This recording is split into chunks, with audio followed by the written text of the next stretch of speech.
नमस्कार, मैं हूं आपके साथ सोमरा। बुलेटिन की शुरुआत करते हैं। कोंडागांव वन मंडल के पर्यटकों के लिए वन मंत्री की तरफ से खास कदम उठाया जा रहा है, जिसके चलते कोंडागांव वन मंडल के अंतर्गत अब पर्यटक सनराइज और सनसेट दोनों का अद्भुत नजारा देख सकेंगे।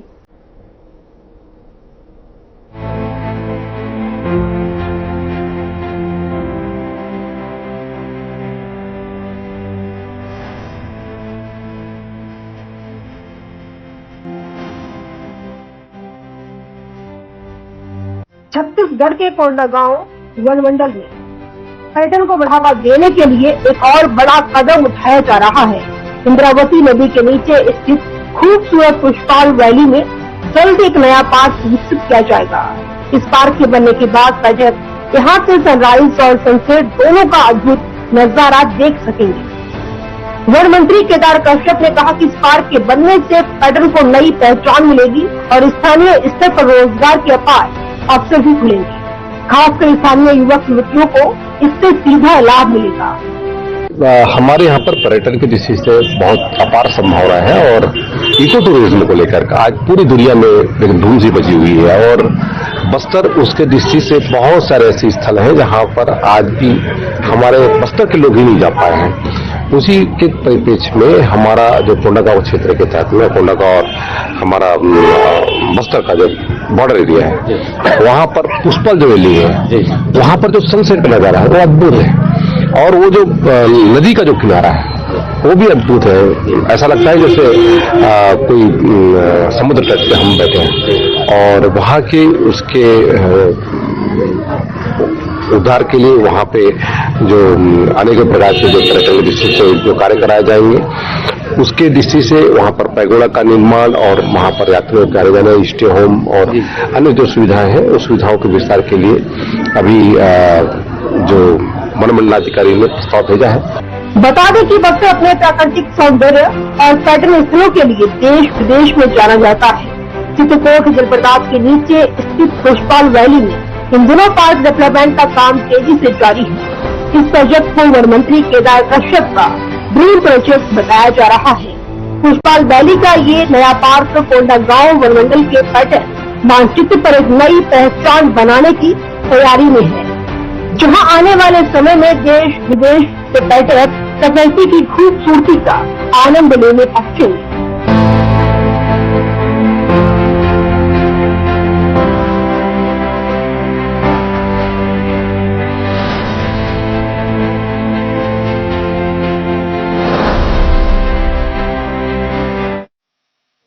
राजनांदगांव में शहर कांग्रेस और जिला कांग्रेस कार्यकर्ताओं ने बीजेपी कार्यालय का घेराव कर जोरदार प्रदर्शन किया है। इस दौरान कार्यकर्ताओं ने राज्य सरकार के खिलाफ जमकर नारेबाजी की है। कांग्रेस नेताओं का आरोप है कि जिले के कई इलाकों में लगातार अवैध रूप से अफीम की खेती हो रही है। उनका कहना है कि इस खेती को कुछ बीजेपी नेताओं का संरक्षण प्राप्त है, जिसके कारण प्रशासन कार्रवाई करने में विफल साबित हो रहा है। वहीं प्रदर्शन के दौरान कांग्रेस कार्यकर्ताओं ने कहा है कि अगर अवैध खेती पर जल्द कार्रवाई नहीं हुई तो आंदोलन तेज किया जाएगा। साथ ही कांग्रेस ने सरकार पर आरोप लगाया कि कानून व्यवस्था को लेकर सरकार पूरी तरह असफल साबित हो रही है। वहीं प्रदर्शन के दौरान बड़ी संख्या में कार्यकर्ता मौजूद रहे और बीजेपी सरकार के खिलाफ नारे लगाए। वहीं प्रशासन की ओर से स्थिति पर नजर रखी गई।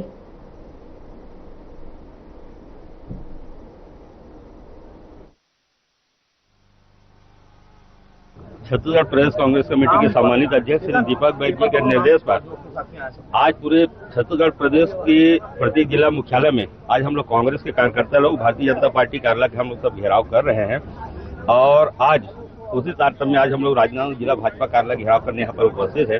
हमारे यहाँ जिला कांग्रेस कमेटी के शहर अध्यक्ष जी, ग्रामीण के सारे कार्यकर्ता, ग्रामीण से सारे दूर दूर से सब लोग यहाँ पर कांग्रेस कार्यकर्ता यहाँ पहुंचे हैं और शहर के लोग भी यहाँ पर सीनियर लोग हैं, चाहे एनएसआई है, यूथ कांग्रेस है, महिला कांग्रेस, सेवा दल, सारे लोग यहाँ पर उपस्थित है। भारतीय जनता पार्टी कार्यालय के घेराव में पहुंचे।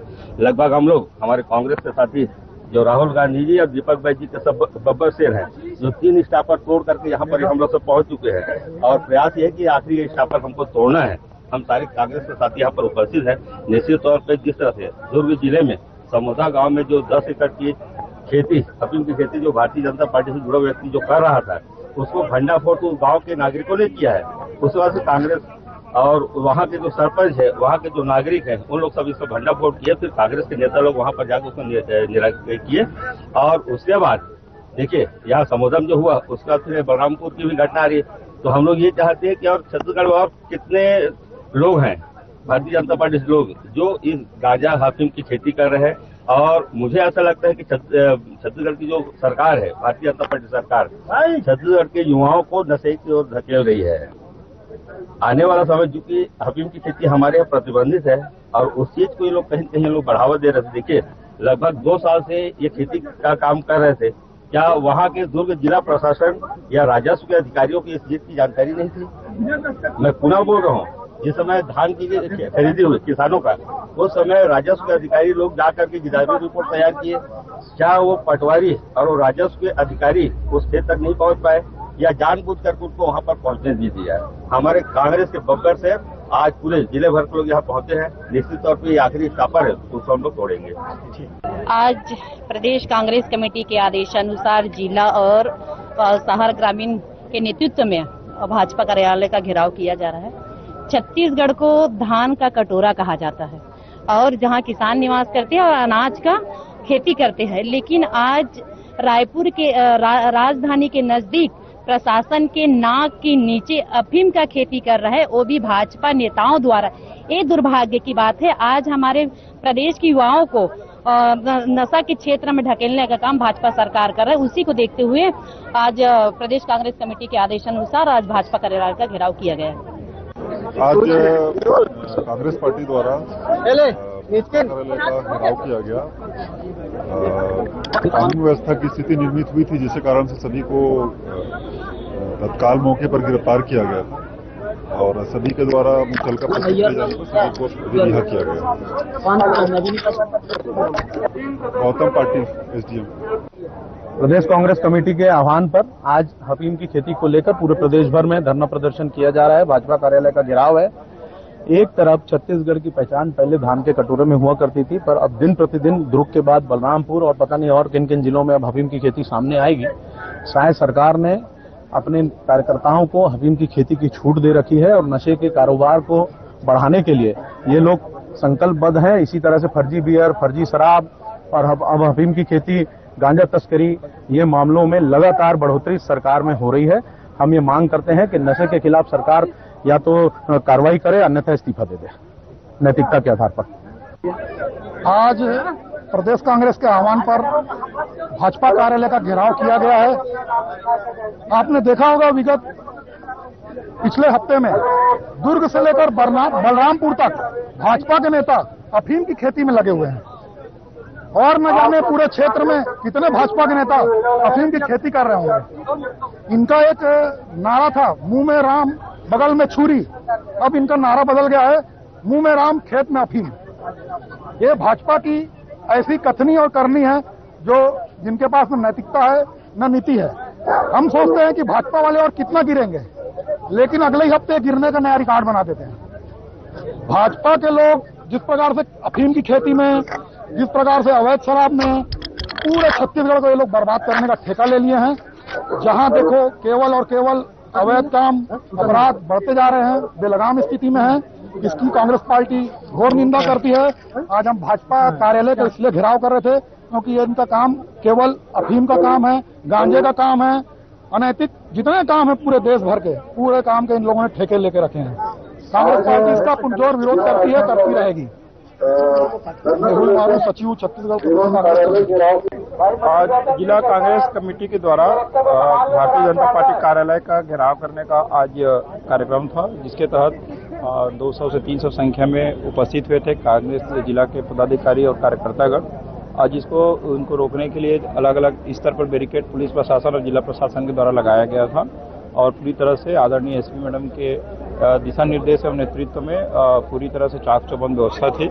आज इसमें पहले जो बैरिकेड थे उसमें तोड़ करके जो मेन बैरिकेड के पास उनको शांतिपूर्ण तरीके से रोक लिया गया और उनके द्वारा रोड पर बैठने से कुछ कानून व्यवस्था की स्थिति निर्मित हुई थी, जिसके कारण इनको प्रतिबंधात्मक कार्रवाई भी किया गया। मौके पर उपस्थित जिला प्रशासन और कार्यपालिक दंडाधिकारी द्वारा, और जिसके बाद इनको जमानत पर रिहा किया गया है। कितने बल लगा गए थे? लगभग इसमें 250 बल लगा हुआ था, जो अलग अलग 5-6 पॉइंट है, जो बीजेपी कार्यालय है उसके चारों तरफ जो पॉइंट है इसमें लगा हुआ।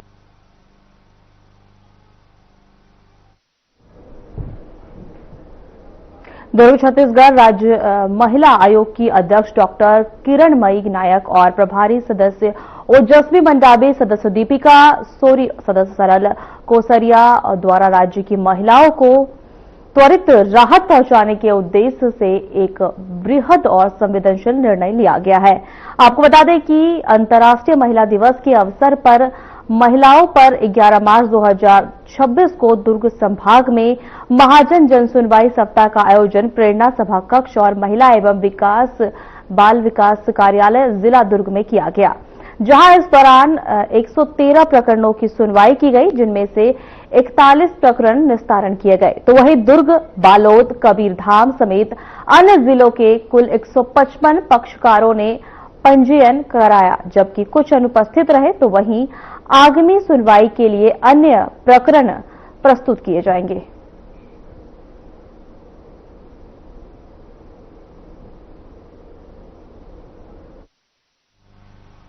जी, छत्तीसगढ़ राज्य महिला आयोग इस महिला दिवस पर महिला जन सुनवाई सप्ताह का आयोजन किया है और महाजन सुनवाई का आयोजन किया है, क्योंकि राष्ट्रीय महिला आयोग ने हमें ऐसा प्रस्ताव दिया था, जिस पर हमने छत्तीसगढ़ में 33 जिलों पे महाजन सुनवाई का ये प्रस्ताव मंजूर किया हमारे सभी सदस्यों ने, और 5 संभाग में लगातार हम महाजन सुनवाई कर रहे हैं। सबसे पहले शुरुआत सरगुजा से हुई, फिर बिलासपुर और आज दुर्ग में है, और कल रायपुर और परसों बस्तर में है। इन पूरे 5 दिनों में हम 750 से अधिक मामलों की महाजन सुनवाई करेंगे।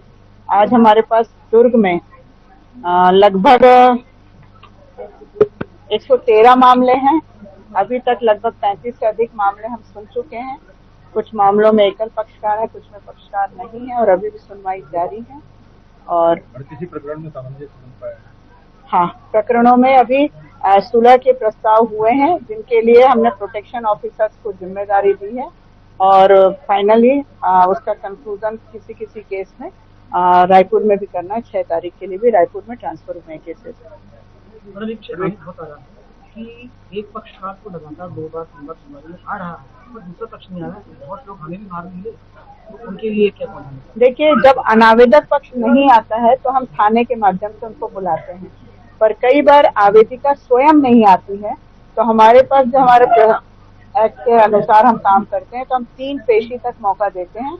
यदि आवेदिका लगातार 3 पेशी में अनुपस्थित रहती तो हम केस नष्टीबद्ध कर देते हैं कि उसकी रुचि नहीं है, पर अनावेदक अनुपस्थित होने पर हम थाने के माध्यम से उनको बुलाते हैं, और थाने वाले नहीं लाते हैं तो फिर हम उनके लिए शो कॉज नोटिस जारी करते हैं, फिर एसपी को देते हैं। तो हम सिस्टम से चलते हैं।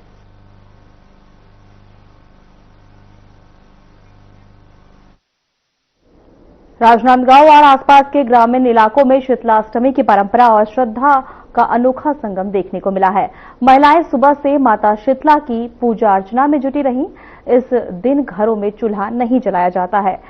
एक दिन पहले से तैयारियां किए जाते हैं और पूरी, बड़ा, गुजिया और दाल का भोग माता को अर्पित किया जाता है। महिलाएं नीम की पत्तियां और ठंडे जल से माता का स्नान कर पूजा करती हैं। यह परंपरा रोग और बीमारियों से सुरक्षा और परिवार की समृद्धि के कामना के लिए वर्षों से निभाई जा रही है।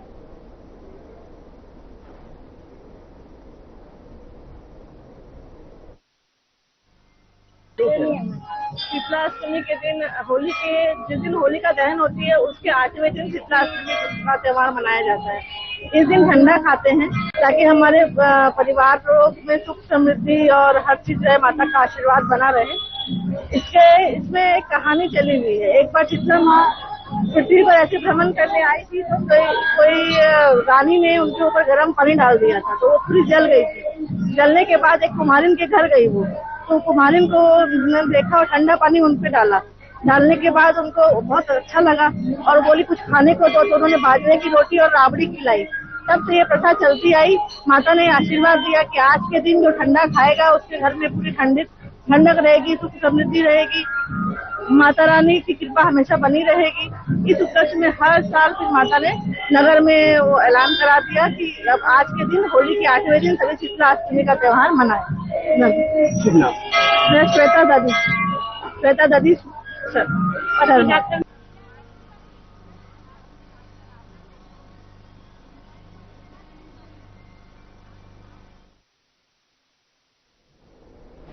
जगदलपुर बस्तर में नक्सलियों के डंप से सबसे बड़ी बरामदगी हुई है। आपको बता दें कि बताया जा रहा है कि यह देश का अभी तक का सबसे बड़ा नक्सलियों का डंप है, जिसे पकड़ा गया है, जिसमें 3 करोड़ 61 लाख रुपए नकद और 1 किलो सोना जब्त किया गया है, जिसकी कीमत 1 करोड़ 64 लाख रुपए आकी गई है। वहीं 108 नक्सली कैडरों ने आत्मसमर्पण किया है, जिनमें से 44 महिलाएं और 64 पुरुष नक्सली शामिल हैं।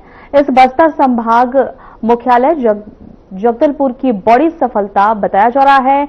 वहीं ये आत्मसमर्पण पुणे मार्गेम पूर्णवास से पूर्ण जीवन की पहल के तहत हुआ है। कार्यक्रम राज्य के डीजीपी अरुण देव गौतम और एडीजी विवेकानंद सिन्हा की मौजूदगी में हुआ है।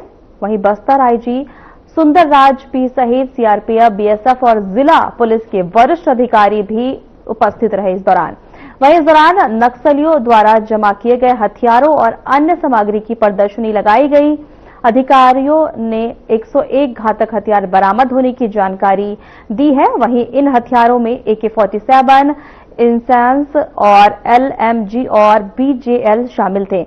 नक्सल इतिहास में पहली बार 3 करोड़ 61 लाख रुपए नकद और 1 करोड़ 64 लाख रुपए मूल्य का 1 किलो सोना बरामद किया गया है। बरामद किए गए सभी डंप और सामग्री को सार्वजनिक रूप से प्रदर्शित किया गया है। ये प्रदर्शन जगदलपुर स्थित रेंज मुख्यालय में आयोजित आत्मसमर्पण कार्यक्रम के दौरान हुआ है।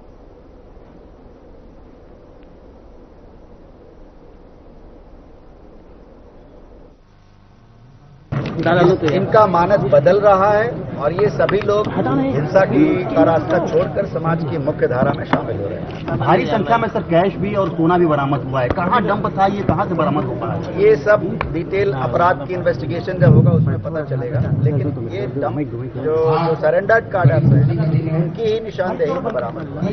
सर कितने बड़े नक्सली शामिल है, कौन कौन से बड़ा नाम? डीवी से अभी पढ़ के नाम को सुनाया, लिस्ट आपको दी गई है। सीएम रैंक के बहुत सारे लोग हैं। डीवीसीएम बहुत क्रूशियल रैंक होता है, जो कि अपने डिवीजन में पूरे आर्म कार्डर को मोटिवेट करके और मोबिलाइज करता है। सर पापा राव एक बड़ा नाम है, क्या लगता है सोल्यूशन हमारे पास है? बहुत बड़े बड़े नाम सुने होंगे आप लोगों ने। सबका हस्त्र भी हुआ, जो शांतिपूर्वक पुनर्वास की ओर अग्रसर हुए वो आज शांतिपूर्वक पुनर्वास कर रहे हैं।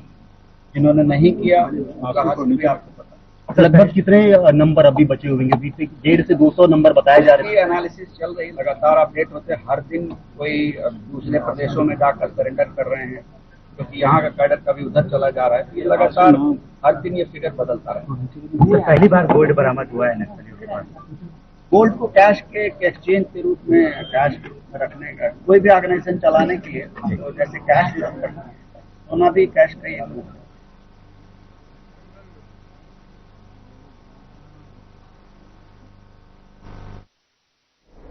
घरेलू गैस सिलेंडर के दाम में करीब 60 रुपए की बढ़ोतरी ने आम लोगों की रसोई का बजट बिगाड़ दिया है। लगातार बढ़ती महंगाई के बीच अब गैस सिलेंडर के महंगा होने से लोगों में नाराजगी बढ़ती नजर आ रही है।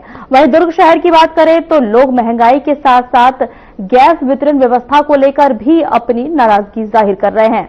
दुर्ग शहर के कई उपभोक्ताओं का कहना है कि पहले से ही रोजमर्रा की चीजों से दाम बढ़ते जाने से परेशान है। ऐसे में गैस सिलेंडर की कीमत 60 रुपए की बढ़ोतरी ने घर का बजट पूरी तरह बिगाड़ दिया है। लोगों का कहना है कि रसोई गैस हर घर की जरूरत है, इसके दाम बढ़ाने का सीधा असर आम परिवारों पर पड़ रहा है।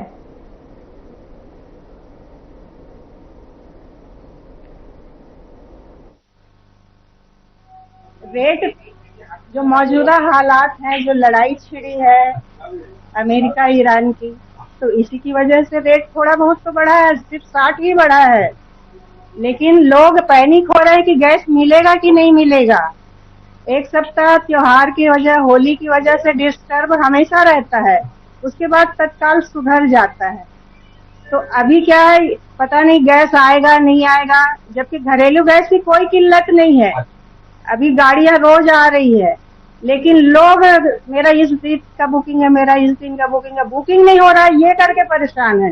तो देखिए 2 अंकल लोग यहाँ खड़े हैं, इनका ये बोल रहे हैं कि बुकिंग नहीं हो रहा, सर्वर डाउन मेन प्रॉब्लम है। जैसे हमारे यहाँ का कंप्यूटर अभी चले तब तो पर्ची काट के हम लोगों को देंगे, क्योंकि अभी डीएसी जरूरी है। जब तक डीएसी नहीं दिखाएगा, डीएसी पर्ची कटना माने सर्वर आएगा, पर्ची कटेगा, डीएसी उनके मोबाइल में पहले से आ जाता है। अब बुकिंग ही नहीं हो रहा तो कहाँ से डीएसी आएगा? लाख हो जाते कंप्यूटर यदि डीएसी वाले 80% डीएसी जरूरी है। ये सब सुना, ये अभी 984 रुपया 50 पैसे होम डिलीवरी का, और गोदाम से लेंगे तो 949 रुपया 40 पैसा है। तो पिलर की बात क्या, मतलब पहले तो देखा गया है कि काफी भीड़ देखा गया है एजेंसी में। भीड़ की वजह वही है, सर्वर प्रॉब्लम। यदि सर्वर ठीक रहता है ना तो 12-1 बजे तक भीड़ क्लियर हो जाता है। आज सर्वर अभी तक के नहीं आया है, सर्वर नहीं आया है और लोग बुकिंग नहीं हो रहा है, सब जबरदस्ती घुस जा रहे हैं। बुकिंग नहीं हुआ तो हम कुछ नहीं कर सकते, हम दे ही नहीं सकते। धीरज बनाए रखे, कोई कमी नहीं है। घरेलू गैस की कमी तो मोदी जी होने ही नहीं देंगे, लेकिन बस 2-4 दिन धीरज बना के रखे। सब जो होम डिलीवरी लेते हैं वो न दौड़े, होम डिलीवरी जाएगा उनका, बिल्कुल पैनिक होने की जरूरत नहीं है। जिनका बुकिंग नहीं है वो थोड़ा सा घर में बैठ के जब सर्वर आता है, नेट रहता है, उस समय लगाए, रात में या सुबह। सिर्फ 60 रुपये का, 60 रुपये तो लोग रोज गुपचुप खा के और कोल्ड ड्रिंक पी के निकाल देते हैं। अभी 60 रुपया कोई मायने नहीं रखता है, रेट कोई मायने नहीं है जी। मैं श्रीमती मिथिला खिचरिया, महालक्ष्मी इंडियन देखती हूँ, यहाँ की संचालिका। हम लोग रिटायर्ड लोग हैं, 60 रुपए भी बढ़ गया वो हमारे लिए महत्व रखता है, लेकिन अभी सारी दुनिया इससे ग्रसित है। हमारे यहाँ तो भिलाई में भीड़ कम भी है। हम ये चाहते हैं कि इनका जो बुक करने का सिस्टम है, अगर वो खराब हो गया या नहीं हो रहा है तो मैनुअल बुक करो। मैनुअल बुक करके हमको 5-6 दिन में दो। अंदर से वो बोल रहे हैं कि ऑनलाइन छोड़ के कोई सिस्टम नहीं है। इस सिस्टम में कुछ परिवर्तन करना चाहिए, हमारा यही कहना है। हम लोग अपने घर से निकल के यहाँ आए हुए हैं इसलिए कि कोई ऑप्शन हो। दुनिया में हर चीज का ऑप्शन है, ऐसा नहीं है कि ऑप्शन नहीं है। आप बनाए 60 रुपये बढ़ गया वो तो मायने रखता ही है, लोगों का जेब में असर पड़ेगा, बहुत असर पड़ेगा। अभी तो 60 बढ़ा है, अगर यही लड़ाई चलते रही। फिलहाल हमारे खास बुलेटिन में इतना ही। नमस्कार।